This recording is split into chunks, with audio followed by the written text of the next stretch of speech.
සුපුරුදු විදිහටම අද දවසේ අපේ සුපුරුදු වැඩසටහනයි ඔබට ගෙන්න බලාපොරොත්තු වෙන්නේ.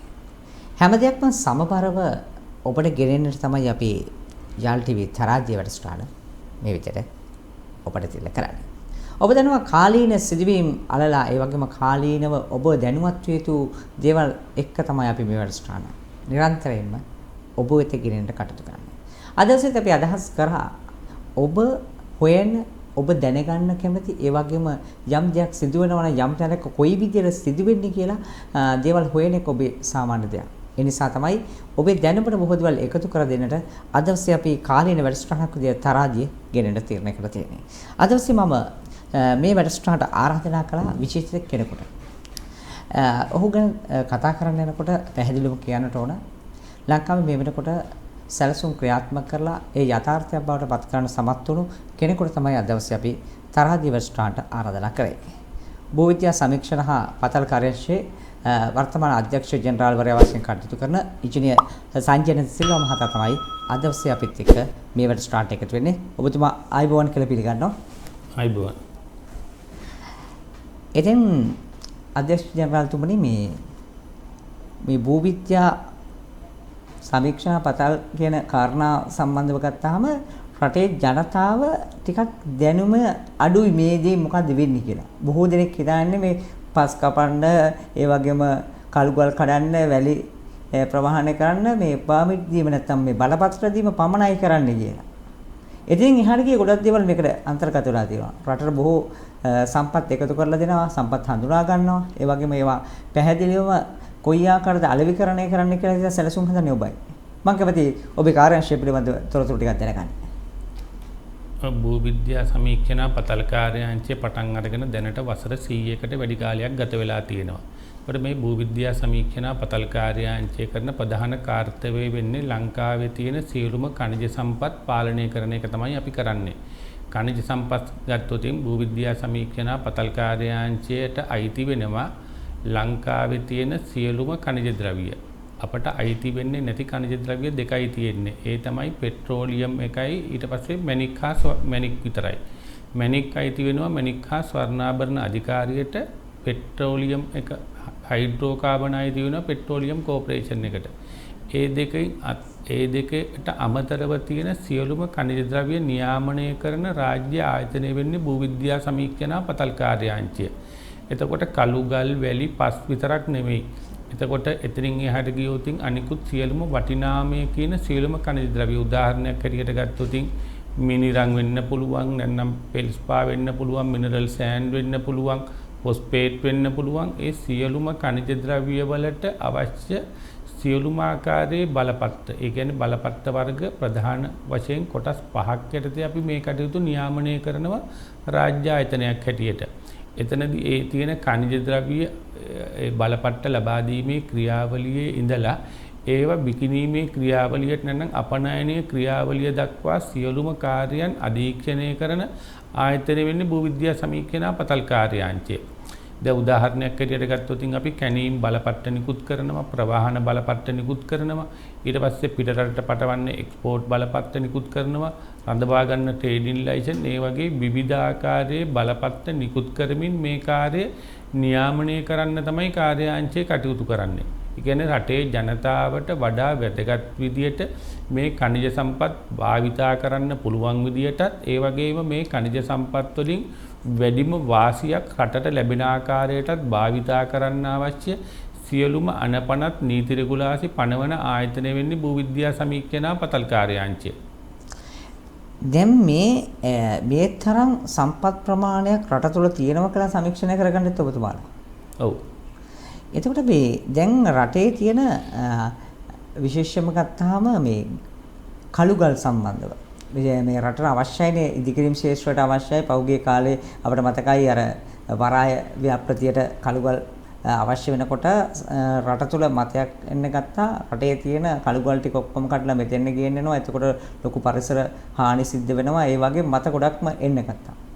එතකොට නමුත් ඔබේ කාර්යාංශය මේකට උත්තර දෙන්න කතා. ඒක එහෙම වෙන්නේ නැහැ. අපි මෙහෙමයි කියලා. මම කැමති ඒ වාගේ දේවල් කොයි විදිහටද ජනතාවට පැහැදිලි කරලා දෙන්නේ. දැන් අපි උදාහරණයකට ගත්තොත් අපේ තියෙන කිසිම ඛනිජ සම්පතක් අපි ඒක භාවිතා කරන්න බලපත්‍රයක් ලබා දෙනකොට ඒ බලපත්‍රය ලබා දීමට ප්‍රථම අනුගමනය කරනු ලබන ක්‍රියාමාර්ග කීපයක් තියෙනවා. පළවෙනි එක තමයි භූවිද්‍යා සමීක්ෂණ පතල් කාර්යාංශයට මේ කිසිම ඒ ඛනිජ තියෙන ඉඩමක අයිතියක් කාර්යාංශයේ සතුව පවතින්නේ නැහැ. එතකොට ඉඩමේ අයිතිකරුගේ කැමැත්ත නැතුව කාර්යාංශයේ කිසිදු බලපත්‍රයක් නිකුත් කරන්නේ ඒක වැදගත් කාරණයක්. මොකද ඉඩම් වල අයිතිය තියෙන ගොඩක් වෙලාවට රාජ්‍ය වෙන ආයතනයක් වෙන්න පුළුවන්, මහවැලියකට වෙන්න පුළුවන්, පොරොස්ට් එකට වෙන්න පුළුවන්, ප්‍රාදේශීය ලේකම්ට වෙන්න පුළුවන්, නැත්නම් පෞද්ගලික ආයතනයකට වෙන්න පුළුවන්. එතකොට ඒ ඉඩමේ අයිතිකරුගේ කැමැත්ත අරගෙන තමයි අපි පළවෙනියට මේ බලපත්‍රයක් ක්‍රියාවලිය බලපත්‍රයක් ලබා දීමට ප්‍රථම කටයුතු කරන්නේ. එතකොට ඒ ඉඩමේ අයිතිකරුගේ කැමැත්ත ගත්තට පස්සේ කාර්යාංශයේ බලනවා මෙතන බලපත්‍රයක් ලබා දෙන්න සුදුසු ස්ථානයක්ද කියලා. විශේෂයෙන් අපේ කැණීම් ඉංජිනේරුවරයෙක් පෞද්ගලිකව මේ ස්ථානයේ පරීක්ෂා කරලා බලනවා මේක කැණීම් කරන්න පුළුවන් නම් මොන වගේ තත්ත්වයකටද මේ බලපත්‍රයක් දෙන්න පුළුවන්. එතනදී කාර්යාංශයේ බලපත්‍ර විවිධ කාණ්ඩ යටතේ අපි බලපත්‍ර නිකුත් කරනවා. උදාහරණයක් විදිහට IML A B C ඒ වගේ විවිධ පාරාමිතීන් යටතේ තමයි කාර්යාංශයේ බලපත්‍ර නිකුත් කරනු ලබන්නේ. ඒ වගේ බලපත්‍ර නිකුත් කරනකොට කාර්යාංශය ඒකෙන් ඇතිවෙන පාරිසරික බලපෑම සැලකිල්ලට අරගෙන ඒ පාරිසරික බලපෑම අවම වන ආකාරයට කොන්දේසි පනවන්න නැත්නම් පරිසර විනාශය අවම වෙන ආකාරයට කොන්දේසි පනවන්න අවශ්‍ය නියාමනයන් කරමින් අවශ්‍ය නිර්දේශයන් ලබා ගන්න කටයුතු කරනවා. එතනදී අපි උදාහරණයක් විදිහට ගත්තොත් විශාල පරිමාණයකට නැත්නම් IML ඒකාණ්ඩයේ වගේ බලපත්‍රයක් ක්‍රියාවේ යොදවන්න ප්‍රථම අපි ඒකට මූලික පාරිසරික වාර්තාවක් ලබා ගන්න කටයුතු කරනවා. එතනදී මේකට අදාළ සියලුම ආයතන කැඳවල ඒගොල්ලොත් එක්ක සාකච්ඡා කරලා මේ වගේ බලපත්‍රයක් ක්‍රියාවේ යොදවනකොට පරිසරයට ඇතිවෙන බලපෑම සැලකිල්ලට අරගෙන ඒ බලපෑම අවම වන ආකාරයට කොන්දේසි පනවන එකයි ඒ කොන්දේසි ඉස්සරහට නියාමනය කරන එක සම්බන්ධව අදාළ වැඩපිළිවෙළවල් සාකච්ඡා කරලා තමයි කාර්යාංශයේ බලපත්‍රයක් නිකුත් කරන්න කටයුතු කරන්නේ. එතකොට මේ ඔය තමයි ක්‍රියාදාමය. හැබැයි මේක ජනතාව අතරට තියෙන වෙන විදිහක්. ඒ කියන්නේ මේ කාර්යාංශ දිහා බලන්නේ රටේ සම්පත් ටික ඕනම කෙනෙකුට පරිහරණය කරන්න මේ අනුමැතිය දීලා පරිසර හානි සිදු කරන්න උදව් කරන ආයතනයක් වගේ ජනතාව අතර මතයක් තියෙනවා. මම හිතන්නේ ඒකට හේතුව මේ ජනතාව මේ පිළිබඳව හරියට දන්නේ නැති එක. ඒ කාරණේ යම්කිසි ඇත්තක් තියෙනවා. මොකද ඒකට හේතුව තමයි අපේ කාර්යාංශයේ බලපත්‍ර ලබා දෙනකොට ඒ බලපත්‍ර ක්‍රියාවලිය තුළ ඔබතුමා කියන ආකාරයේ ප්‍රශ්න ඇති වෙලා තියෙනවා.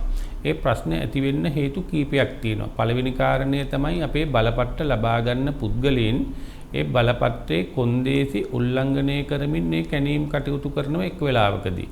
තවත් වෙලාවකදී අපේ කිසිදු බලපත්‍රයක් ලබා ගන්නේ නැති පුද්ගලයන් නීති විරෝධී විදියට මේ කටයුතු කරන අවස්ථා තියෙනවා. ඉතින් මෙන්න මේ කණ්ඩායම් දෙකම, ඒ කියන්නේ බලපත්‍රයක් අරගෙන බලපත්‍රයේ කොන්දේසි උල්ලංඝනය කරන කණ්ඩායම වගේම කිසිදු බලපත්‍රයක් ලබා ගන්නේ නැතුව කටයුතු කරන කණ්ඩායම් කියන මේ කණ්ඩායම් දෙක නිසාම පරිසරයට හානියක් සිද්ධ වෙනවා. ඉතින් මෙන්න මේ කාරණය නියාමනය කරන්න කාර්යාංශයේ විශාල වැඩපිළිවෙලක් ක්‍රියාත්මක කරනවා. මේ සඳහා කාර්යාංශයේ ඉන්න සීමිත ඒ සේවක මණ්ඩලයට මේක තනියම කරන්න හැකියාවක් නැහැ. අපි මේකට පරිසර සංවිධානවල පොලිසිය ප්‍රාදේශීය ලේකම්තුමන්ලගේ ඇතුළු ඒ විවිධ ජන කණ්ඩායම් වල සහයෝගයෙන් තමයි කාර්යාංශයේ මේ කටයුතු නියාමනය කරන්න කටයුතු කරන්නේ. මේ සඳහා කාර්යාංශයට වෙනම වැටලීම් ඒකකයක් තියෙනවා. ඒ වගේම කාර්යාංශ ආරක්ෂක අමාත්‍යාංශයත් එක්ක සම්බන්ධීකරණයේ ආරක්ෂක හමුදා ඒ අතර සජීවී සම්බන්ධීකරණයෙන් අනවසර ක්‍රියා වටලන්න ඒ වැටලීම් මේකකත් එක්ක සම්බන්ධ වෙලා කටයුතු කරනවා. ඒ වගේ දේවල් කරමින් අපේ තියෙන කොන්දේසි වලට පරිබාහිරව කරන සහ කොන්දේසි කිසිම කොන්දේසියක් නැතුව නීත්‍යානුකූල නොවන ඒ කටයුතු කරන පුද්ගලයන්ගේ කටයුතු නවත්තන්නත් ඒ වගේම ඒව නීතිය රැහැනට හසු කරගන්නත් ඔවුන්ට විරුද්ධව අධිකරණයේ ඉස්සරහා නීතිමය කටයුතු කරන්නත් කාර්යාංශයේ පහුගිය කාලයේ මුළුල්ලේම කටයුතු කරලා තියෙනවා. ඉතින් මෙන්න මේක පරිසර හිතකාමී විදියට සහ රටේ සංවර්ධනයට දායක වෙන්න මේ පරිසර සම්පත් භුක්ති විඳීම සඳහා ජනතාවගේ සහයෝගය අපට අවශ්‍ය වෙනවා මේ කටයුතු පාලනය කරන්න. ඒ සඳහා ජනතාව දැනුවත් කරන වැඩපිළිවෙළවල් අපි දිගින් දිගටම කරගෙන ගිහිල්ලා තියෙනවා. දැනටත් අපි ඒවා පවත්වාගෙන යනවා. කොයි ආකාරයේ වැඩද? ඒ කියන්නේ දැන් මොනවා මට උදාහරණයක් ඔබතුමා කියන්න බලන්න කොයි වගේද ජනතාව දැනුවත් කරන්න කරලා තියෙන වැඩ? අපි දැන් එක වැඩපිළිවෙලක් අපි කරගෙන ගියා හරිත තොටුපළ වැඩපිළිවෙල කියලා. ඒ වැඩපිළිවෙල අපි අලුත්ම ක්‍රමවේදයක් අනුව තමයි කටයුතු කරේ. ඒකෙදී අපි කටයුතු කරා සියලුම වැලි තොටුපළවල් ඒ කියන්නේ හරිත තොටුපළ ඒ සංකල්පය අනුව ක්‍රියාත්මක කරන්න ඕනේ කියලා. එතනදී අපි කරන්න ඕනේ වැඩපිළිවෙල සම්බන්ධ අපේ ඒ නිර්මිතයන් අපි හරි ගස්සලා දීලා ඒ නිර්මිතයන් අනුව වැඩ කරන්න කියලා එක පැත්තකට කිව්වා. ඒ වගේම මේක අපි අධීක්ෂණය කරන්න වෙනම කණ්ඩායමක්පත් කරලා කාර්යාංශය නොවන මධ්‍යස්ථ කණ්ඩායමක්පත් කරලා ඒගොල්ලෝ වහලා මේක අපි අධීක්ෂණය කරා. ඒ වගේම මේ තරඟයට ඒ කියන්නේ මේක අපි තරඟයක් හැටියට තමයි පැවැත්වුවේ. ඒ තරඟේ ජයග්‍රහණය කරන ජයග්‍රාහකයින්ට අපි ජනාධිපති සම්මාන පවා මේ ලබා දෙන්න කටයුතු කරා. එතනදී අපි එක පැත්තකින් එතකොට අපේම තියෙන බලපත්‍ර හිමියන් ඒගොල්ලන්ට ඒ බලපත්‍ර කොන්දේසි අනුව කටයුතු කරන්න අපේ අවශ්‍ය සහයෝගය ලබා දෙන අතර ඒගොල්ලෝ ඒ තරඟයක් හැටියට සංවිධානය කරලා ඒක ජයග්‍රාහකයින්ට එක පැත්තකට සම්මාන ලබා දෙන ක්‍රමවේදයක් අනුගමනය කරා. අනිත් පැත්තෙන් අපේ මේ බලපත්‍ර හිමියන්ට ඒ ගෞරවනීය විදියට මේ රැකියාව කරන්න පුළුවන් වටපිටාවක් හදලා දෙන එකත් අපේ වගකීම හැටියට අපි සැලකුවා. මොකද අපි දන්නවා ඇත්තටම ගඟක වැලිගොඩ දාලා ඉන්න ඒ වැලි දාන පුද්ගලයෙක් ඉතාමත්ම දුෂ්කර ජීවිතයක් ගත කරන්නේ. අපි කතා කරනවා ඒගොල්ලන්ට සමහර වෙලාවට මේගොල්ලෝ නීති විරෝධී වැඩ කරනවා, දූෂිත වැඩ කරන කට්ටිය හැටියට එක පැත්තකට කතා කරනවා. ඒ කාරණේ එහෙම තිබුණා වුණත් ඇත්තටම මේගොල්ලෝ සමහර විට ගඟේ එක දිගට පොළොවට කිමිදිලා අඩි ගණනක් ගිහිල්ලා තමයි වැලි ටික ගන්න කටයුතු කරන්නේ. ඇත්තට මේක කරන්න සාමාන්‍ය පුද්ගලයෙකුට ලේසි වෙන්නේ නැහැ. ඒගොල්ලන්ට ඒකට වෙනම කැපකිරීමක් තියෙන්න ඕනේ, වෙනම හැකියාවක් තියෙන්න ඕනේ. ඒ හැකියාව හැම පුද්ගලයාටම නැහැ. ඒගොල්ලන්ගේ හැකියාවේ ප්‍රතිඵල හැටියට තමයි මේ වැලි ටික ගොඩනැගිලා මහා මන්දිරාද රටේ හැදෙන්නේ. එතකොට ඒවට අවශ්‍ය සම්පත් ඒගොල්ලෝ ලබලා දෙන්නේ දැඩි කැපකිරීමකින්. එහෙනම් ඒ පුද්ගලයන්ට තමන්ගේ රැකියාව ඒ කාගෙන්වත් කරදරයකින් බාධාවකින් තොරව ගෞරවනීය විදියට කරන්න පුළුවන් වාතාවරණයක් හදලා දෙන එකේ වගකීම කාර්යාංශයේ සතුයි කියලා අපි විශ්වාස කරනවා. ඒක නිසා ඒගොල්ලන්ට විවිධ නම් පටමැදමින් මේ චෝදනා කරනවා වගේ චෝදනා කරන එකකින් අයින් වෙලා නීත්‍යානුකූල රාමුව තුළ ගෞරවනීය විදියට රැකියාව කරන්න පුළුවන් වාතාවරණය හදලා දෙන්න කාර්යාංශයේ දිගින් දිගටම කටයුතු කරනවා. ඔව් මම දැක්කා ඒ කියන්නේ පෞගේ කාල පුරාවටම මේ පිළිබඳව මාධ්‍ය තුල කතා කරා. විශේෂයෙන්ම පුවත්පත් අතර අපි දැක්කා මේ හරිත තොටුපළවල් වැලි තොටුපළවල් පිළිබඳව සම්මාන දෙන ඒවා ඒ වගේම ඒවා ඇගීම් ලක් කරපුවා. එතකොට මේ ඒ ක්‍රියාදාමය මේ වෙනකොට දැන් වර්තමානයේ කොයි තැනකද තියෙන්නේ? ඒක සාධනීය පැත්තක තියෙන්නේ, වර්ධනය වෙලා තියෙන්නේ, නැත්නම් ඒකට ජනතාවගේ මොනවා ප්‍රතිචාරයක් තියෙන්නේ? ඇත්තටම ජනතාව බොහොම කැමැත්තෙන් තමයි මේකට සම්බන්ධ වුණේ. ඒකේ පළවෙනි වැඩපිළිවෙල අපි ඉතාමත්ම සාර්ථකව අවසන් කරා. අපි දෙවෙනි වැඩපිළිවෙලත් පටන් ගන්න සම්පූර්ණ කටයුතු මේ වෙනකොට අපේ ගරු අමාත්‍ය මහින්ද අමරවීර ඇමතිතුමාගේ ප්‍රධානත්වයෙන් සැලසුම් කරලා තියෙනවා. අපි ඒකත් තව මාස දෙකක් වගේ ඇතුළතදී මේ අපේ ඊළඟ වැඩපිළිවෙල පටන් ගන්න අපි ලෑස්ති කරලා තියෙනවා. එතකොට ජනතාව ඉතාමත්ම මේ වගේ දේවල්ට උනන්දු වෙන විශේෂයෙන් පරිසර සංවිධාන අපිත් එක්ක අත්වැල් බැඳගෙන තමයි මේ කටයුතු වලට සම්බන්ධ වුණේ. ඒ වගේම ඔබතුමා කලින් මගෙන් ඇහුවා මේ කළුගල් ව්‍යාපාරය සම්බන්ධයෙන්. ඇත්තටම ඒ කළුගල් වල ඒ වෙඩි දාන එක ගත්තොත් ඒක ඇත්තටම හැමෝටම කරන්න පුළුවන් කාරණයක් නෙවෙයි. ඒ පුපුරන ද්‍රව්‍ය පාවිච්චි කරලා ඒ කාටවත් ගල් වීසි වෙන්නේ නැතුව සද්ද අඩු වෙන තාලෙට ඒ වගේ කටයුතු කරන්න විශේෂ හැකියාවක් තියෙන්න ඕනේ. ඒතකොට විශේෂ හැකියාවක් තියෙන පුද්ගලයෝ අවුරුදු ගණනක් කරපු අත්දැකීම් එක්ක උකහාගෙන තමයි මේ කටයුතු වල නිරත වෙන්නේ. එතකොට ඒ පුද්ගලයන්ට අවශ්‍ය තාක්ෂණිකමය දැනුම ලබා දෙන වැඩපිළිවෙලුත් අපේ කාර්යාංශයේ පටන් අරගෙන තියෙනවා. ඇත්තටම කාර්යාංශයේ ඒ කැණීම් ක්ෂේත්‍රයේ ඉන්නේ කළුගල් වෙඩි දමන පුද්ගලයන්ගේ අධ්‍යාපන මට්ටම වැඩි කරගන්න නැත්නම් ඒගොල්ලන්ගේ අපේ ඉංජිනේරුමය දැනුම ඒගොල්ලොත් එක්ක බෙදා හදාගෙන කටයුතු කරන ඒ පාඨමාලාවල් පවා කාර්යාංශය පවත්වගෙන යනවා. කාර්මික කැණීම් පුහුණු පාඨමාලාව කියලා අපි. එතකොට එතනදී අපි මධ්‍යම පරිසර අධිකාරිය ඊට පස්සේ රාජ්‍ය ආරක්ෂක දෙපාර්තමේන්තුව මොරටුව විශ්වවිද්‍යාලය ආදී මේ වගේ විශේෂ ක්ෂේත්‍රයේ සම්බන්ධව දැනුමක් තියෙන ආයතනවල ඉන්නේ විශේෂඥ දැනුම තියෙන පුද්ගලයෝ අර අපේ ගල්වලේ වෙඩි දාන සාමාන්‍ය ඒ පුද්ගලයෝ ගෙන්නලා ඒගොල්ලන්ට බොහොම සරල විදියට පහසු විදියට මේක කියලා දෙනවා. ඒ වගේම ඒගොල්ලන්ගේ වැඩපොළට ගිහිල්ලා වැඩපොළ තුල ඉඳගෙන මේව කරන හැටි අපි කියලා දෙනවා. ඒ වගේ යම්කිසි ප්‍රශ්නයක් මතුවුණොත් ඒ ප්‍රශ්නේ निराකරණය කරන එක අපි අපේ ප්‍රධාන කාර්යාලයේ ඉඳගෙන කරන්නේ නැහැ.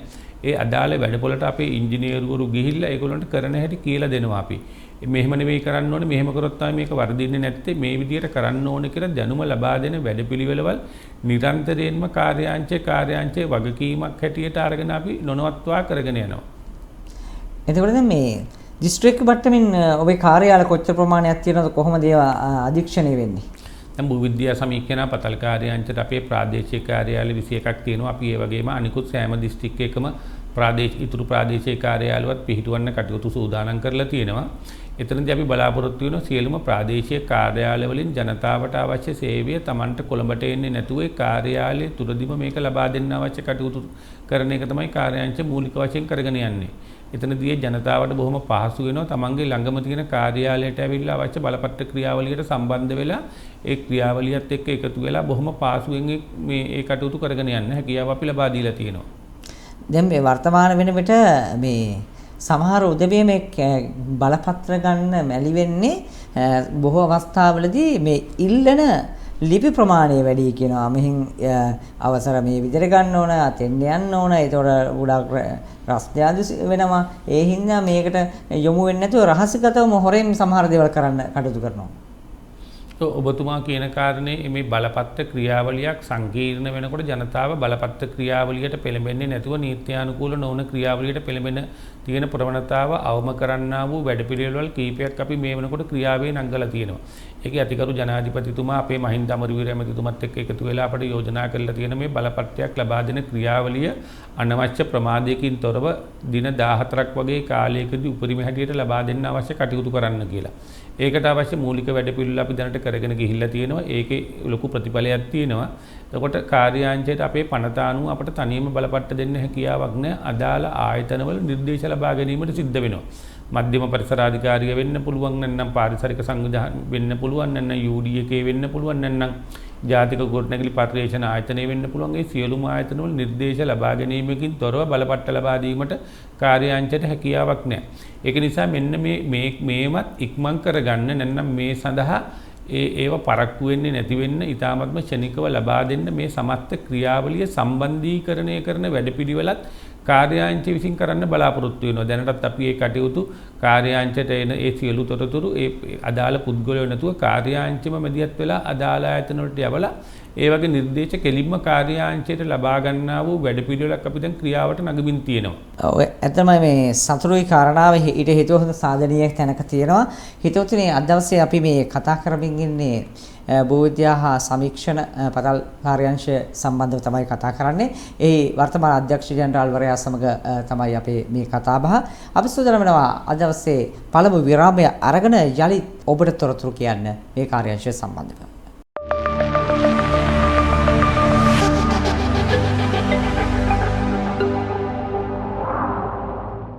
යලි අපි සුපුරුදු වැඩසටහනේ අද දවසේ භූවිද්‍යා සමීක්ෂණ හා පතල් කාර්යාංශයේ වර්තමාන අධ්‍යක්ෂ ජෙනරාල්වරයා සමග තමයි අපි කතා බහ කරන්නේ. එනම් ඉංජිනේරු අපේ සංජන සිල්ව මහතා මේ වැඩසටහන එකතු වෙලා ඉන්නවා. ඔබතුමාගෙන් මම නවත්වපු දෙනින් අය පටන් ගන්නවා. ඒ තමයි මේ වර්තමාන වෙනුවට ගරු අමාත්‍යවරයා ප්‍රකාශයක් කරනවා සාමාන්‍ය ජනතාවට ආදායම් අඩු ජනතාවට මේ වැලි කැණීම් සඳහා නැත්නම් ඒ පර්මිට් ලබා දෙන්න බලපත්‍ර දෙන්න වැඩපිළිවෙලක් ක්‍රියාත්මක කරනවා. ඒ සම්බන්ධව මම කැමතියි ඔබතුමාගෙන් දැනගන්න.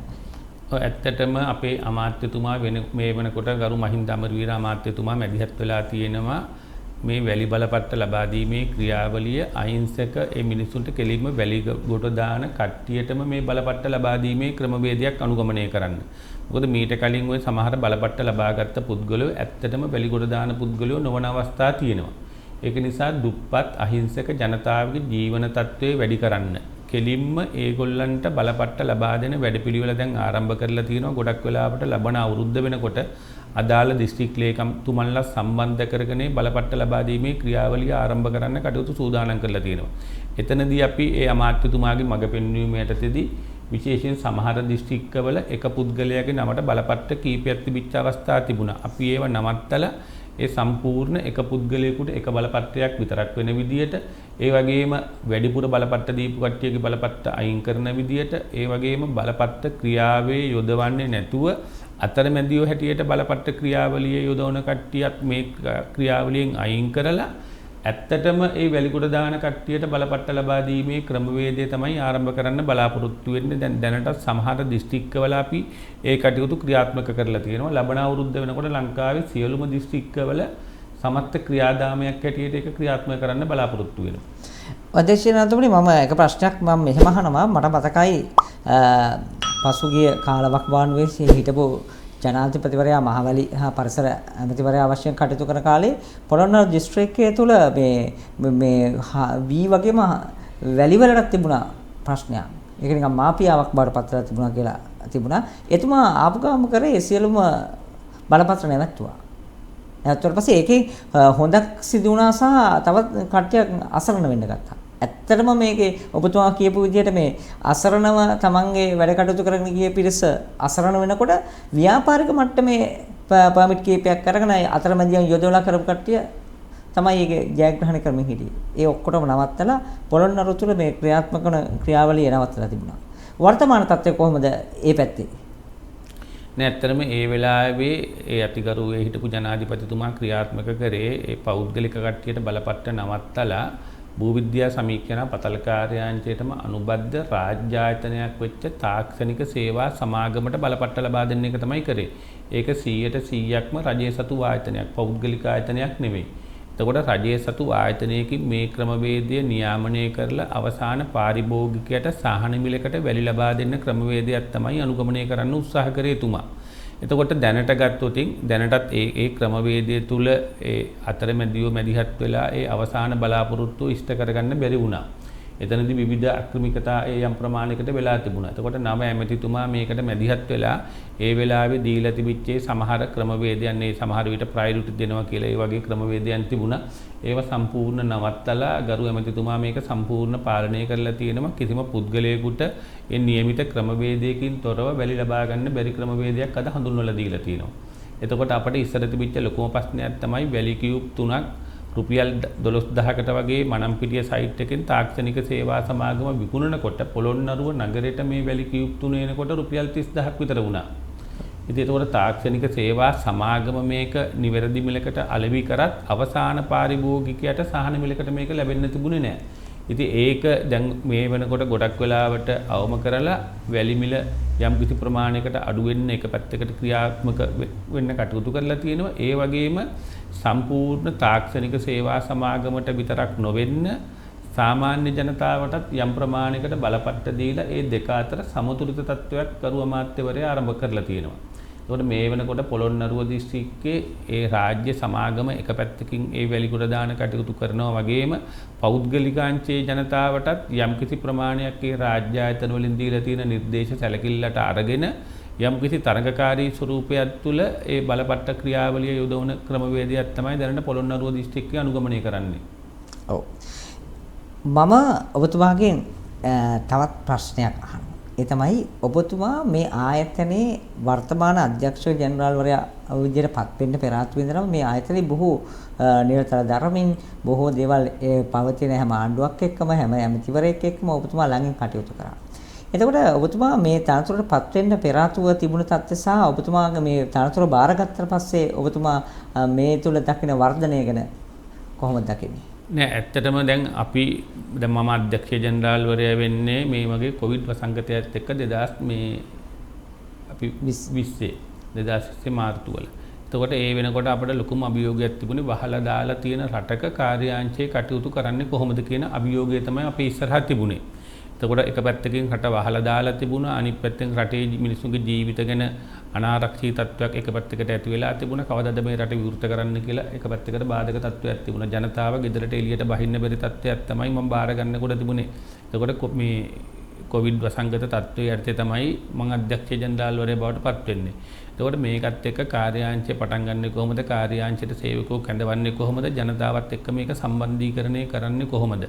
පස්සේ අපේ පැත්තෙන් ආදායම මොන විදිහටද අපි පවත්වාගෙන යන්නේ? නැත්නම් අපේ මේ ආදායම ඉලක්ක අපි ළඟා කරගන්නේ කොහොමද? කාර්යාංශය කඩා වැටෙන්නේ නැති වෙන්න මූල්‍යම වශයෙන් මේක ශක්තිමත් කරගන්නේ කොහොමද කියන අභියෝගය මගේ ඉස්සරහට ආවා.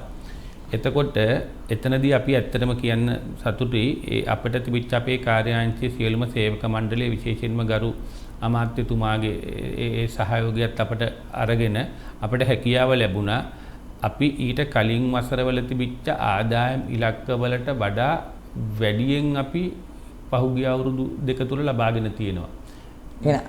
ඔබලා අපේක්ෂා කරාට වැඩි මුදලක් මේ රජයට දෙන්න පුළුවන් වුණා කියලා එකනේ කියන්නේ. පැහැදිලිවම. දැන් මොකද උදාහරණයක් ගත්තොත් අපේ ආදායම් ඉලක්ක 2000 ඒ කියන්නේ කොවිඩ් වසංගතයේ තිබිච්ච අවුරුද්දේ තිබිච්ච ආදායම් ඉලක්කයට වඩා අපි ඊළඟ අවුරුද්දේ කොවිඩ් තියෙන තත්ත්වයන් යටතේ අපි ආදායම ලබාගෙන තියෙනවා කාර්යාංශ හැටියට.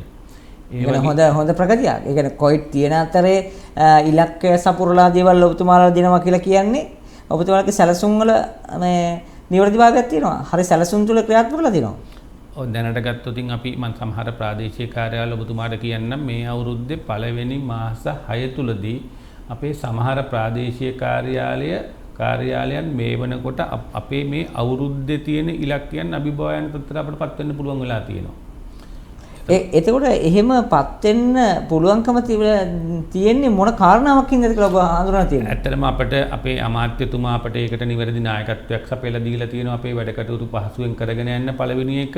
ඒ වගේම රජය හැටියට අපිට ගොඩක් වෙලාවට අනවසර ක්‍රියා ඒ පාලනය කරන්න කටයුතු කරනකොට නීත්‍යානුකූල රාමුව තුළට බලපත්‍ර ලබා දෙන්න එන ජනතාව වැඩි වෙලා තියෙනවා. විශේෂයෙන් අපි කියන්න ඕනේ විශේෂ කාර්ය බලකාය අපිට විශේෂ උදව්වක් කරනවා විශේෂ උපකාරයක් කරනවා මේ කාර්යාංශයේ කටයුතු වල අනවශ්‍ය කටයුතු නවත්තන්න. එතකොට අපි ඒගොල්ලොත් එක්ක ළඟ සම්බන්ධීකරණයකින් මේ කටයුතු අපි කරගෙන යනවා. එතකොට ගොඩක් වෙලාවට එක පැත්තකින් ඒ අනවසර ක්‍රියා නවත්තන්න ඒවට මැදිහත් වෙනවා. ඒ වගේම රජයේ ව්‍යාපෘති වලට අවශ්‍ය බලපත්‍ර ලබා දෙන ක්‍රමවේදය අපි වෙනම කණ්ඩායමක් ඇති කරලා ඒ කණ්ඩායම තුලින් අපි වෙනම ක්ෂණික බලපත්‍ර ලබා දීමේ ක්‍රමවේදයක් විශේෂයෙන් රජයේ මහමාර්ග ව්‍යාපෘති වලට අපි කටයුතු කරලා තියෙනවා. එතනදී මම උදාහරණයක් කියන්නම් දැනට ගත්තොත් ශ්‍රේෂ්ඨ අධිකරණයේ තීන්දුවක් ඇවිල්ලා තියෙනවා අපේ කුරුණෑගල හයිවේ එක ගත්තොත් ඒක යම්කිසි දින ගණනකදී අනිවාර්යයෙන්ම ඉවර කරන්න කියලා.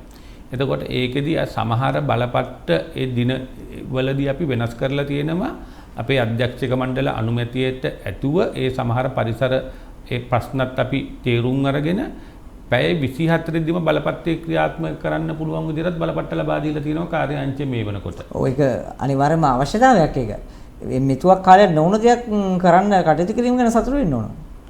ඔව් එතකොට අපි බලාපොරොත්තු වෙන්නේ විශේෂයෙන් දැනට ගත්තත් අපි මේ කොවිඩ් වසංගතයේ තියෙන තත්ත්වය යටතේ මේ ඇඳිරි නීති ඒ කියන්නේ කොමි නීති යටතේ අපි එක දවසක්වත් අපේ කාර්යාංශ අපි වැහුවේ නැහැ. අපේ සියලුම ප්‍රාදේශීය කාර්යාල ඒ සියලුම සේවකයෝ බොහොම කැමැත්තෙන් අපි කිසි කෙනෙකුට අපි නීතියක් දැම්මේ නැහැ අනිවාර්යෙන් මෙන්න කියලා.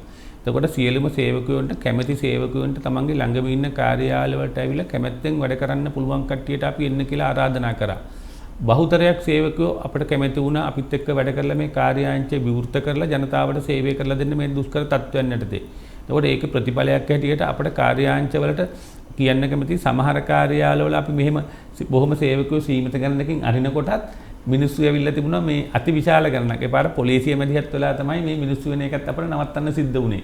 ඒ කියන්නේ දැන් ඒගොල්ලොන්ට මේක අපේක වහපු කාර්යාලයක් කියලා මේ වගේ තත්ත්වයක් තියෙනකොට සමහරලාට තේරුනේ නැහැ. ඒගොල්ලෝ කල්පනා කරා මේක නිකන් අපේ වෙනද වගේ කියලා හිතාගෙනත් එන්න ගත්තා. ඒ වගේ ප්‍රශ්නත් කාර්යාංශයට මුහුණ දුන්නා. ඉතින් මේකේ සමස්ත ප්‍රතිඵලයේ හැටියට ජනතාවට ඒ අවශ්‍ය සේවය අපට ලබා දෙන්න හැකියාව ලැබුණා. ඒකේ අවසාන ප්‍රතිඵලය තමයි මේ කාර්යාංශයේ ඒ රටේ සංවර්ධනයට අවශ්‍ය කටයුතු අපි පහසුවෙන් කරගන්න අපට හම්බ වෙච්ච එක.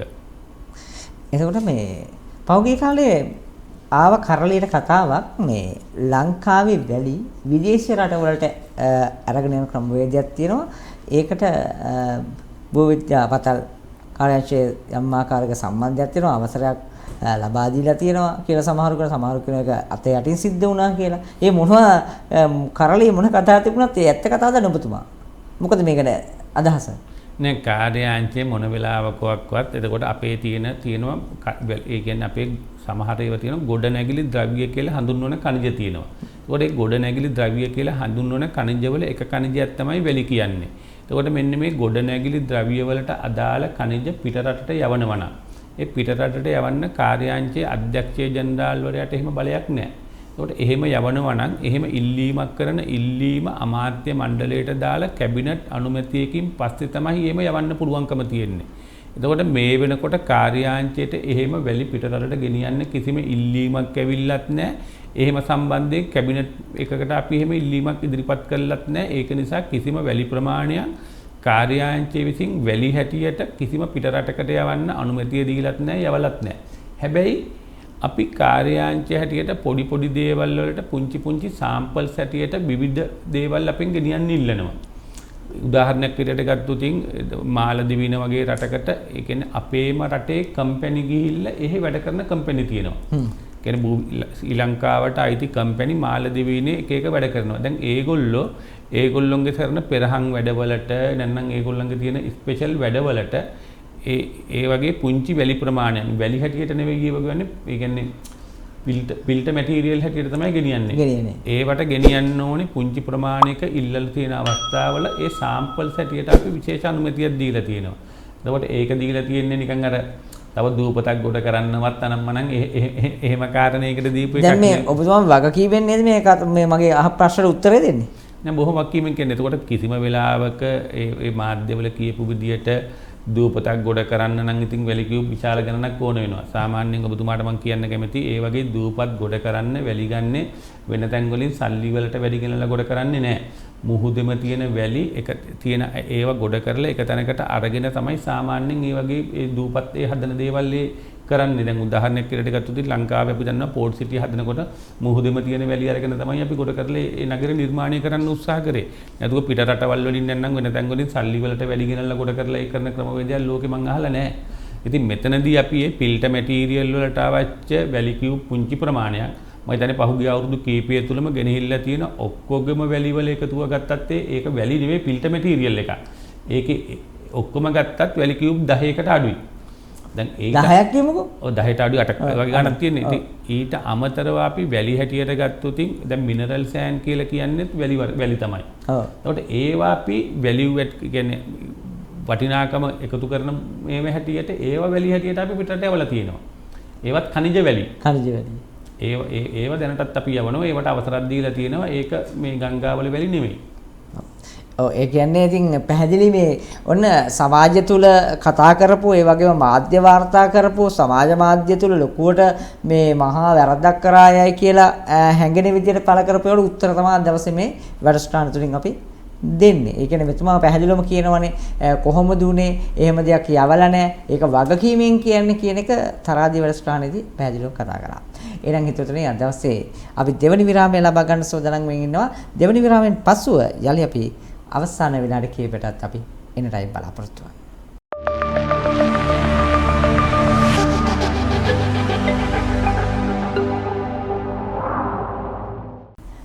සුපුරුදු විදිහටම යලි ඔබ තරාදිය වැඩසටහන. තරාදිය කියන්නේ හැම දෙයක්ම සමබරව ඔබට ගෙන වැඩසටහනක්. ඒ නිසා තමයි ඔබ මේ වැඩසටහන ආදරය කරන්නේ. අද දවසේ අපි මේ කතා බහ කරන්නේ ඔබ සුපුරුදු විදිහටම හොයපු තොරතුරු ගැන දැනගන්න ඕනමක් තියෙන හින්දා තමයි ඔබ මේ වැඩසටහන නරඹන්නේ. ඒ නිසා තමයි අපි අද දවසේ මේ වර්තමානයේ බුද්ධයාපතල් කාර්යශීලී සුපුරුදු තනතුරු දරන ඒවක අධ්‍යක්ෂ ජනරාල්වරයා සමග අපි කතා කරන්නේ. මේ සංජය මහතා ඔබතුමා ඉංජිනේරුවරයෙක්. ඒ නිසා මේ සම්බන්ධව හරියටම කතා කරන්න දැනුම ඔබතුමා ගාව තියෙනවා. පළපුරුද්ද, කළපුරුද්ද මේ ඔක්කොම ඔබතුමාට තියෙන නිසා තමයි ඔබ මේවර අධ්‍යක්ෂ ජනරාල්වරයාට පත් වෙලා තියෙන්නේ. අපි කාබනික පොහොර වලට ඔබේ දායකත්වයේ ලබා දෙනවා කියලා අපි දැක්ක මාධ්‍ය තුල. කොහොමද ඒ කටයුතු සිදු වෙන්නේ? තන භූවිද්‍යා සමීක්ෂණ පතල් කාර්යාංශයේ මම අධ්‍යක්ෂ ජෙනරාල්වරයා වෙච්ච හැටියේ කරපු විශේෂම කාර්යයක් තමයි පහුගිය අවුරුදු ගණනක් තිස්සේ ඉඳගෙන කාර්යාංශයට වගකීමක් පැවරිලා තිබුණා පොස්පේට් නිධිය සම්බන්ධව අදාළ සමීක්ෂණ කටයුතු ඉවර කරලා ලංකාවේ පොහොර නිපදවන කටයුතු වලට සම්බන්ධ වෙන්න. මම පටන් ගත්ත වෙලාවෙම අදාළ නිලධාරීන් සහ සියලුම ආයතන කාර්යාංශයට ගෙන්නලා විශේෂ රැස්වීමක් තිබ්බා. විශේෂ රැස්වීමක් තියලා එතකොට ඒ ශ්‍රේෂ්ඨාධිකරණයෙන් ඇවිල්ලා කාර්යාංශයට දීලා තියෙන නියෝග පහුගිය අවුරුදු ගණනක් තිස්සේ ඒව ඉවර කරලා තිබුණේ නැහැ. එතකොට අපි විශේෂ කණ්ඩායමක් අලුතෙන් හඳුන්වලා දීලා ඒ කණ්ඩායම මාස ගණනක් සම්පූර්ණයෙන් සමීක්ෂණ කරලා ඒ ශ්‍රේෂ්ඨාධිකරණයට අවශ්‍ය සියලුම වාර්තා ටික අපි සකස් කරලා එතකොට මේ පොස්පේඩ් නිධිය පොස්පේඩ් අපේ රටේ ජනතාවට පොහොර හැටියට පාවිච්චි කරන්න පුළුවන් විදියට අවශ්‍ය නීතිමය බාධක ටික අයින් කරන්න ඕනේ සියලුම වාර්තා ටික අපි හදලා මේ වෙනකොට කර්මාන්ත අමාත්‍යාංශයට බාර දීලා තියෙනවා. එතකොට කර්මාන්ත අමාත්‍යාංශයට දැන් හැකියාව තියෙනවා ඒ පොස්පේඩ් නිධියේ පොහොර කල් දාන්නේ නැතුව අදාළ ශ්‍රේෂ්ඨාධිකරණයට ඒ කරුණු ඉදිරිපත් කරලා ලංකාවේ පොහොර නිපදවන්න කටයුතු කරන්න පුළුවන්කම තියෙනවා. ඊළඟට ඊට අමතරව අපේ කාර්යාංශයේ තියෙන ලැබ් එකට හැකියාව තියෙනම අපි දැන් ඒ සම්බන්ධව සියලු වාර්තා ඉදිරිපත් කරලා තියෙනවා. එතකොට ඕනම කාබනික පොහොර සම්බන්ධව අදාළ සියලුම පරීක්ෂණ කරලා ඒවට අවශ්‍ය වාර්තා ඒ අදාළ ටෙස්ටිං කරන එකේ හැකියාව භූවිද්‍යා සමීක්ෂණ පතල් කාර්යාංශයට තියෙනවා. එතකොට ඕනෙම ඒ පරීක්ෂණයක් කරන්න අපිට තියෙනවා නම් ඒ කියන්නේ ආසනික් සම්බන්ධව වෙන්න පුළුවන් වෙන ඕනම දෙයක් වෙන්න පුළුවන් ලංකාවේ තියෙන ඉහළම මට්ටමේ ඒ සියලුම ඒ සමීක්ෂණ අදාළ ඒ ලැබ් රිපෝට් දෙන්න භූවිද්‍යා සමීක්ෂණ පතල් කාර්යාංශෙත් හැකියාව තියෙනවා. පොඩි බාධාකිරීමක් කරන්න දැන් මේ මාධ්‍ය වාර්තා කරනවා විදේශ රටවලින් සමහර වෙලාවට පොහොර ගේන්න කටයුතු කරනවා කාබනික පොහොර ගේන්න කරනවා මේ තුල බැක්ටීරියා තියෙනවා එක එක දේවල් තියෙනවා කියලා මේ බොහෝ දෙනෙක් මත ප්‍රකාශ කරනවානේ. ඒතකොට ඔය කියන විදිහට මේ ලංකාවේ මේ පරීක්ෂණ කරන්න පුළුවන් පහසුකම් ටික තියෙනවනේ ඒවා ඇත්තට මේවා තියෙනවද නැද්ද කියලා. නෑ ලෝකේ අපි ගත්තොත් ඕනම රටක ඔය වගේ කාරණා මතුවෙනවා. දැන් ඕනම රටකට ගේනකොට රටේ වගකීම තමයි ඒවා පරීක්ෂා කරලා ගේන්නේ. එතකොට ඒවා පරීක්ෂා කරන තාක්ෂණයේ ලෝකේ ඕන තරම් තියෙනවා. ඒකට කාර්යාංශයට පුළුවන් ඒකට අවශ්‍ය සහාය දෙන්න. දැන් අපිට ඕනකම තියෙන්නේ මොනවා හරි ගේනකොට ඒක පරීක්ෂා කරලානේ ගේන්න ඕනේ. දැන් කාබනික පොහොර විතරක් නෙවෙයි වෙන ඕනම දෙයක් ගේනකොට හරියට පරීක්ෂා කරලා ගේන්නේ නැත්නම් එතන ප්‍රශ්නයක් මතුවෙන්න පුළුවන්. ඒක කාබනික පොහොර වලට විතරක් අදාළ වෙන කාරණයක් නෙවෙයි. ඒක පොදු කාරණයක්. ඕනම ද්‍රව්‍යයක් අපේ රටට ගේනකොට ඒ අපේ අවශ්‍ය ස්ටෑන්ඩඩ්ස් වලට ඒක තියෙනවද කියලා පරීක්ෂා කරන එකේ වගකීම ආණ්ඩුව විසින් කරනු ලබනවා. ඒක අපි කාබනික පොහොර ගැන කතා කරොත් ඒකට අවශ්‍ය තාක්ෂණික මේ දැනුමින් කාර්යාංශයට කරන්න පුළුවන් දේවල් අපි කරලා දෙන්න ඕනේ වෙලාවක ලෑස්ති. වර්තමානයේ වෙනකොට ඔබේ හොඳ දායකත්වය මේ රටට සපයන අතරේ මම කැමතියි දැනගන්න මේ වෙනකොට ඔබ සූදානම් කරමින් ඉන්නව නේද ඔන්ලයින් තාක්ෂණය ඔස්සේ බලපත්‍ර නිකුත් කරන ක්‍රමයක් සම්බන්ධව මම කැමතියි ඒ ගැන තරාදිය වැඩසටහනේ තොරතුරු කියනවා. ඔය දැන් කාර්යාංශය ඇත්තටම මෙච්චර කාලයක් අපේ ළඟට අපේ ගත්තොත් අවුරුද්දකට ප්‍රවාහන බලපත්‍ර අපි ලක්ෂ 10කට කිට්ටු ප්‍රමාණයක් නිකුත් කරනවා. ඒ ප්‍රවාහන බලපත්‍ර ලබාගන්නේ ප්‍රවාහන බලපත්‍රයේ පුද්ගලයෝ කාර්යාංශයට ඇවිල්ලා තමයි මුදල් ගෙවලා ඔක්කොම කරේ. ඔව්. ඇත්තටම කාර්යාංශය දැන් පහුගිය කාලේ මේ වහලා තියෙන කාලේ අපි ඒ කට්ටිය අපේ ඔෆිස් එකට ගෙන්නන්නේ නැතුව. අපි ඒගොල්ලන්ගේ තියෙන ඇප්ලිකේෂන්ස් එක්ක ඊමේල් එකකින් නැත්නම් WhatsApp වලින් ඒ වගේ ක්‍රමවේදයකට අපි ගෙන්න ගත්තා. ගෙන්නගෙන බලපත්‍ර හදලා ඒගොල්ලෝ දැනුවත් කරන ක්‍රමවේදයක් අපේ තිබුණා. ඒකට ඒක තුළ තමයි පහුගිය කාලේ අපි ක්‍රියාත්මක වුණේ. ඒක තවදුරටත් අපි වැඩි දියුණු කරලා එතකොට අපේ කාර්යාලයට එන්නේ නැතුවම ඔන්ලයින් විදියට මුදල් ගෙවන ක්‍රමයක් අපි ආරම්භ කරනවා බලාපොරොත්තු වෙනවා මේ මාසේ 30 වෙනිදා අමාත්‍යතුමාගේ ප්‍රධානත්වයෙන් මේ ඒක ලොන්ච් කරන්න බලාපොරොත්තු වෙනවා. එතනදී ඇත්තටම එතකොට කාර්යාංශයේ ප්‍රවාහන අපේ එන වැඩිම මේ කස්ටමර්ස්ලා අපි ළඟට එන්නේ ඇත්තටම ප්‍රවාහන බලපත්‍ර ලබා ගන්න.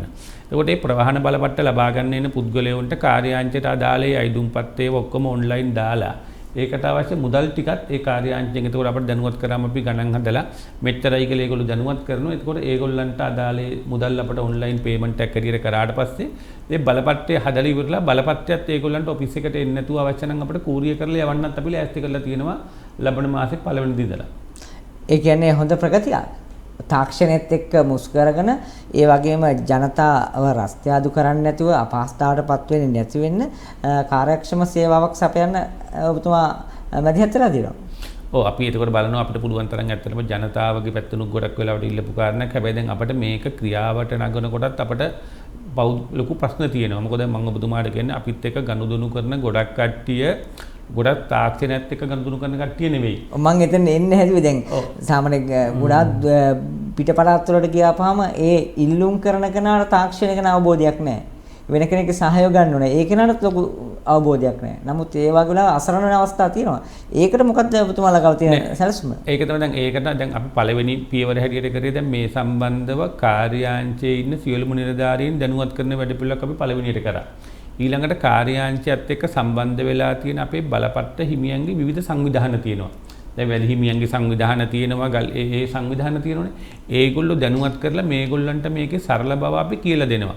දැන් උදාහරණයක් ඇරෙට ඉස්සර ගත්තොත් දැන් බැංක් එකකට ගිහිල්ලා දැන් ක්‍රෙඩිට් කාඩ් එකක් මක් කර දාලා කාඩ් එකක් දාලා සල්ලි ගන්න එකත් අමාරුයි කියලා නේ හිතුවේ. ඔව්.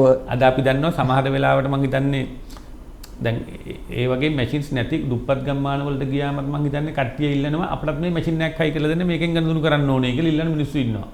ඉතින් ඒ වගේ මේ තාක්ෂණය මේ මිනිස්සුන්ගෙන් ඈත් වෙලා තියෙන තාක්ෂණය ඒ දුප්පත් ගම්මාන වලට ගිහිල්ලා ඒගොල්ලන්ට මේක කියලා දීලා ඒගොල්ලෝ මේකට සජීවීව සම්බන්ධ කරගන්න වැඩපිළිවෙල තමයි කාර්යාංශය අත ගහලා තියෙන්නේ. මේක ඇත්තටම ගත්තොත් කාර්යාංශ බලපත්‍ර ක්‍රියාවලියෙන් ඔබට කියපු ක්‍රියාදාමයක්.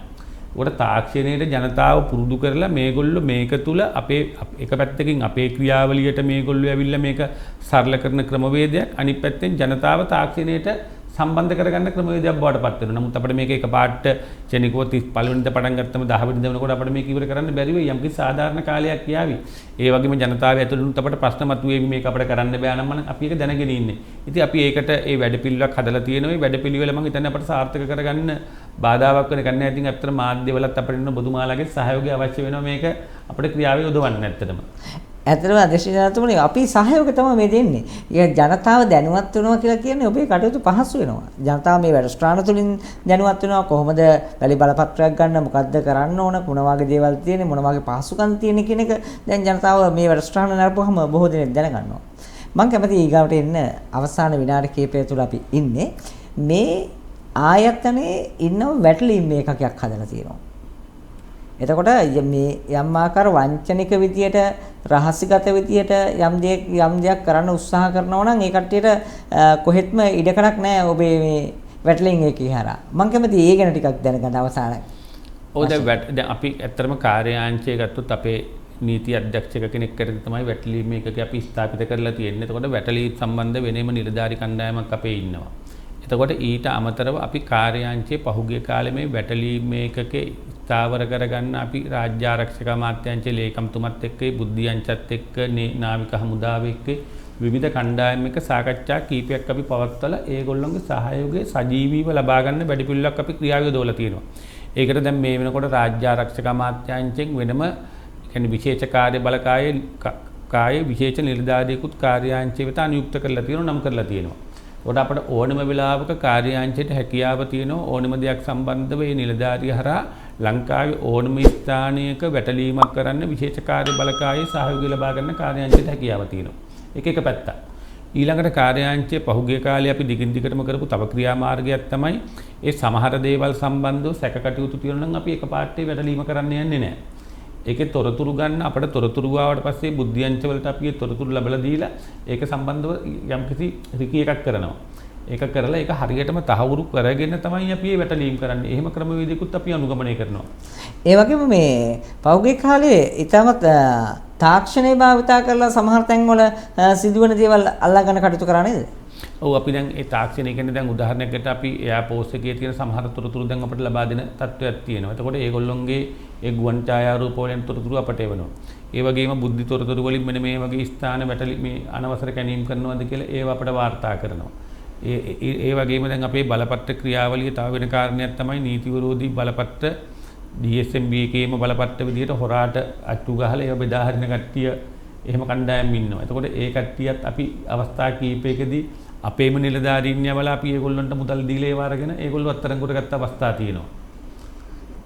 ඔව් ඒ කියන්නේ මම දකිනවා නිරන්තරයෙන්ම අපි දැන් මේ මාධ්‍යකරණයේදී විශේෂම පුවත්පත්වල සඳහන් වන සමහර සිදුවීම් සම්බන්ධව සාධනීය තත්ත්වයන් තියෙනවා. විශේෂයෙන්ම පුවත්පත්වල පළ වුණාට පස්සේ ඔබතුමාලා මැදිහත් වෙලා ඒ අදාළ මිනිස්සු අත්අඩංගුවට අරගෙන තිබු අවස්ථා තියෙනවා. පුවත්පත්වල පස්සේ පහු කාලේ පළ වුණේ නැහැ. නමුත් හොයලා බලනකොට අපිට අපි තොරතුරු හොයලා බලනකොට ඒට ක්‍රියාත්මක වෙලා තිබුණා. ඒ කියන්නේ හොඳ බුද්ධි සේවාවක් එක්ක පැහැදිලි ගමන් මාර්ගයක් මේනට ඔබ නිර්මාණය කරලා තියෙනවා කියන එකයි මේ කියන්නේ.